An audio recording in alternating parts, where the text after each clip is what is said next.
Do I want Netflix, Hulu this month, or do I want Netflix and Disney Plus? Speaking of which, are you not a little annoyed? If I'm Hulu, am I not like, they fucking put plus in their name? Like, what are we doing here? Like, you know what? Copyright infringement, man. What's going on? Yeah. Everyone, welcome to What's in the Box. This is Double Toasted's TV show. I am, of course, your host, DJ Miles, and with me, as always, is my beautiful, gorgeous, handsome, I wish I can grow a beard like him, Christian Torres. Christian, how you doing? All right.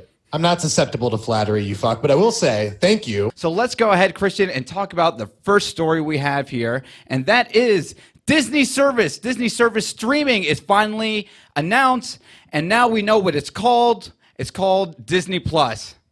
I don't know. Sounds pretty easy. Sounds something easy to remember. In addition, if we didn't already know, because I felt like we've been announcing it forever and ever, the Loki show is officially a thing. We got Tom Hiddleston reprising his role as Loki, and then we got a Star Wars prequel of a prequel. So before we start with all this stuff, let's talk about our boy Loki, Christian. How do you feel about Tom Hiddleston reprising his role back? I mean, was that something that you feel like it was already a no-duh? Well, I mean, it was one of those things where they had announced it before, but we didn't know because there weren't signed deals. But what it shows is that Disney realizes that they're coming to the game late, but they have, remember, they own all of Fox, dude. They have so much intellectual property, and they have, Star Wars, and they have all these other things that they can franchise. It looks like they're coming to play with the properties that they have, and they're paying top dollar for it.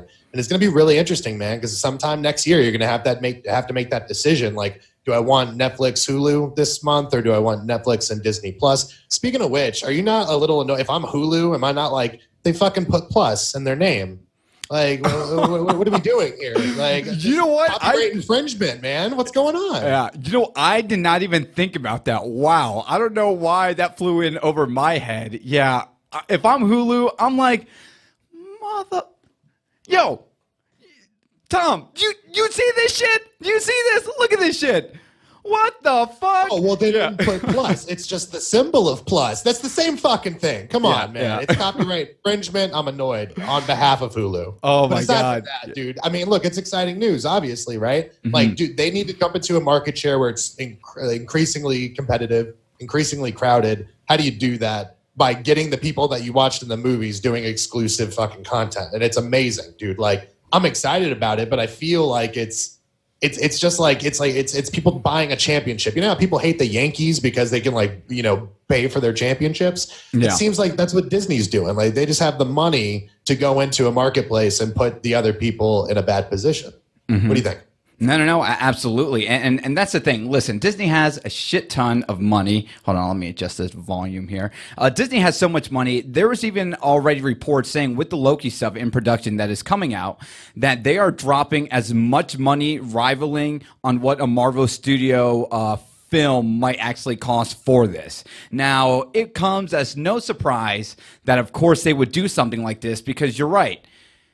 That $8.99 or $9.99 might be too much, but if Disney's putting quality and a lot of money into their stuff, they're going to make sure a lot of this shit is going to be amazing. And the last thing that you'll want to hear is, and the Iron Fist will live on.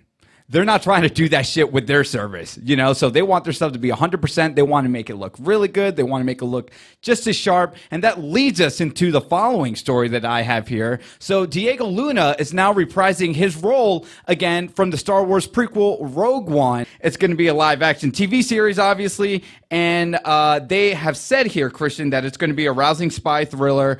And of course, this prequel of a prequel is going to be in between the events of episodes episodes 4, right? If we maybe episode 3. Yeah. After Revenge of the Sith, in between Rogue One. Yeah, come on, guy. You can't get that confused. But that's what happens when you make prequels of prequels, man. It all goes downhill. Like, up is down, black is white, and everything's fucked up. I mean, look, but here's my question. I mean, we glossed over the pricing of it because they haven't revealed it. And I asked the Toasties in here, and I'm curious if they want to answer it. But my thing is, like, if they're putting this much money, we already know they're doing $100 million for the Favreau Star Wars story. Mm-hmm. They have a Loki show. Now they're doing another Star Wars. They have the Scarlet Witch show that they're supposed to do, on top of a bunch of other shit that they have in their back pocket. It's like, is that going to be reflected in the subscription price? And how much will people pay for this? Because if someone says like, yeah, it's $20 a month, but look what you get, and you get blah, blah, blah, blah. People will buy that because some people are obsessed with, dude, we're from Florida. Like, how many people are obsessed with putting the fucking ears on the back of their car and shit? Like, people will spend money to support Disney, as weird as it sounds. This is, some people are going to be like, huh? And I talked about this briefly last week. So when I went back home, conquering the world with my music, I signed up for YouTube service, not the YouTube Red, but there's a service that's like $11.99. And they're like, you know, YouTube is like huddling with me. And they're like, yo, DJ Miles, listen, it's free for the first 30 days. And after that, you're going to pay $11.99. And I'm thinking, that shit is too goddamn much.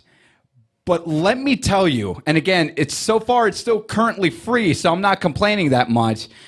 But I can't tell you how enjoyable it is when I'm watching something on YouTube or I'm on my way to work and I have like a podcast or something from YouTube playing in the background, and I can, you know, just kind of close the YouTube app and still hear it around me, not to mention ad-free. Wow. I can't tell you how much I'm enjoying YouTube in a lot. And although this might sound crazy for some of you people listening, I think I'm going to pay $11.99.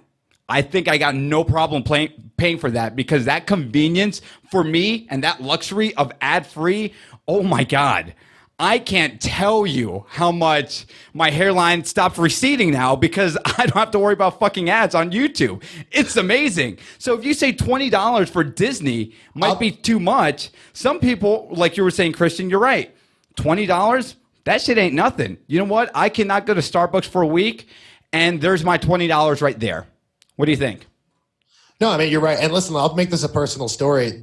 We used to have regular Hulu, and then Hulu offered the option where you don't have commercials, right? Mm-hmm. And so Dolores is like, we're not going to spend fucking $4 extra so you don't have to deal with commercials. And then I just did it and didn't tell her. And then one day she realized that we hadn't done commercials in a while. And she knew it in her heart that like just the fucking convenience of not having to watch 6 commercials, you know what I mean? Like it's stupid. Like you will spend that money.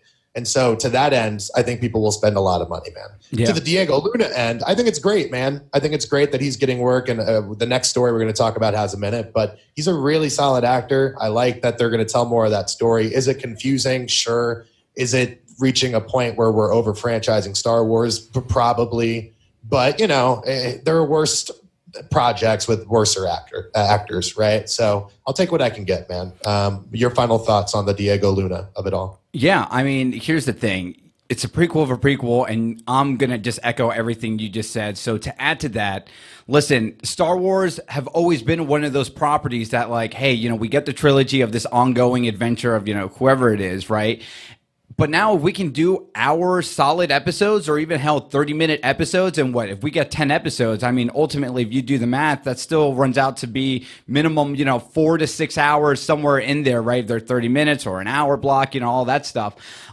They can tell a lot of story here. And you know what? The thing with me for Star Wars, although it hasn't really touched my life, hasn't touched many of other people out there, I've always loved the world building and the set pieces of Star Wars. So if you can kind of just show me something within the Rogue One universe of a setting of this prequel happening while this main story's happening, I'm all for it, man. I'm all for it.